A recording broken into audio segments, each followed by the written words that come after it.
اور میں نے بتایا تھا علم شریعت کی 3 قسمیں ہیں۔ پہلی قسم میں نے بتایا تھا علم شریعت بنیادی طور پر 2 قسموں میں منقسم ہوتا ہے، علم العقائد اور علم الاحکام۔ پھر علم العقائد کی 3 قسمیں ہیں۔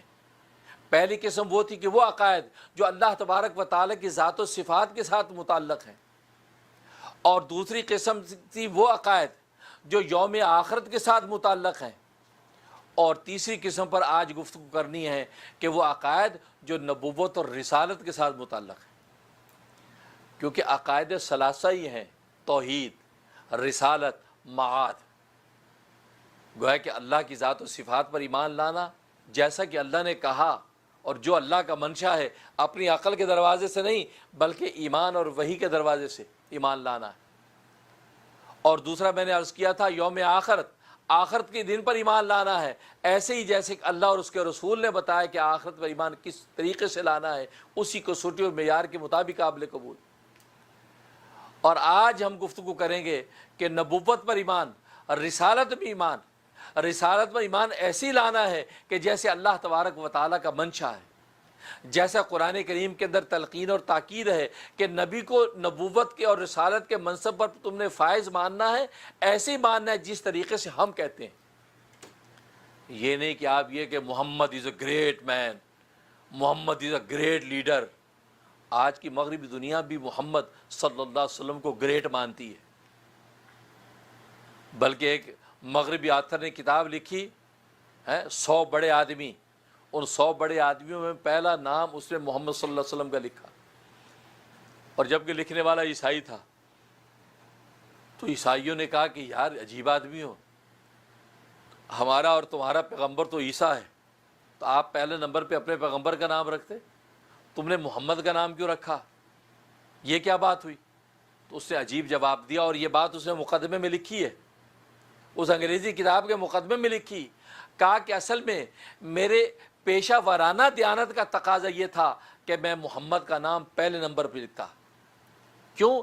اس لیے کہ میں نے جب انسانوں کے ان بڑے لوگوں کے حالات زندگی مطالعہ کیے تو مجھے اتنی کھلی زندگی کسی کی نظر نہیں آئی جیسی محمد کی نظر آئی۔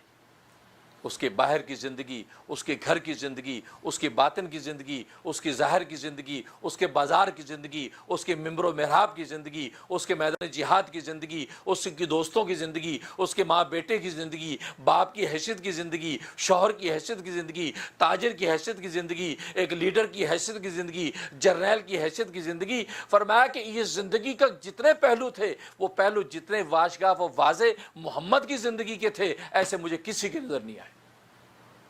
بڑے بڑے لیڈروں کی گھر کی زندگی پر پردہ پڑا ہوا ہے کہ گھر میں بیویوں کے ساتھ کیسے رہتے ہیں، گھر میں بیویوں کے ساتھ ان کا حسن سلوک کیسے ہے، گھر میں بیوی سے کیسے بات کرتے ہیں، بیوی ان کو کیسے جواب دیتی ہے، اندر کی زندگی گھر کی 4 دیواری میں کیا ہے، خلوت میں ان کے کرتوت کیا ہیں، خلوت سے باہر کیا ہیں۔ اس لیے کہ کہا کہ سیاسی لیڈر سٹیج کے اوپر تو بڑے بن سج کے آ جاتے ہیں، لیکن خلوت کی زندگی ان کی مکروہ گھنونی ہے۔ لیکن محمد کی زندگی عجیب زندگی ہے۔ کہا کہ باہر کی زندگی اگر صدیق نقل کر رہا ہے تو گھر کی زندگی اس کی بیٹی صدیقہ نقل کر رہی۔ محمد مجھ سے یوں بات کرتے تھے، محمد یوں بیٹھ کے کھانا کھاتے تھے، میں یوں پانی پیتی کٹورے سے، محمد اسی جگہ ہونٹ لگا کے پانی پیتے تھے، جس ہڈی کو چوس کے میں رکھ دیتی محمد صلی اللہ علیہ وسلم اسی ہڈی کو رہ کے منہ میں چوستے تھے۔ محمد گھر کے اندر سبزی کاٹ رہے ہیں، ہمارے ساتھ ہاتھ بٹا رہے ہیں، جوتیاں گانٹ رہے ہیں، گویا کہ گھر کی زندگی کا ایک ایک پہلو، اللہ اکبر، یہاں تک کہ بیت الخلاء میں رسول اللہ کیسے بیٹھے ہیں وہ تک نقل کیا جا رہا ہے۔ بخاری کی حدیث ہے، بخاری کی حدیث ہے۔ عبداللہ ابن عمر فرماتے ہیں کہ آپ کو میں نے چھت پہ دیکھا کہ حضور صلی اللہ علیہ وسلم بیت الخلاء کے اندر کس انداز سے بیٹھے تھے، انہوں نے نقل کیا، اس سے شریعت کے مسئلے نکلے۔ تو کہنے لگا کہ میں سمجھ گیا کہ اتنی کامل اور مکمل جامع زندگی کسی اور کی نہیں، لہذا محمد کا حق بنتا ہے کہ پہلے نمبر پہ اس کا نام لکھو۔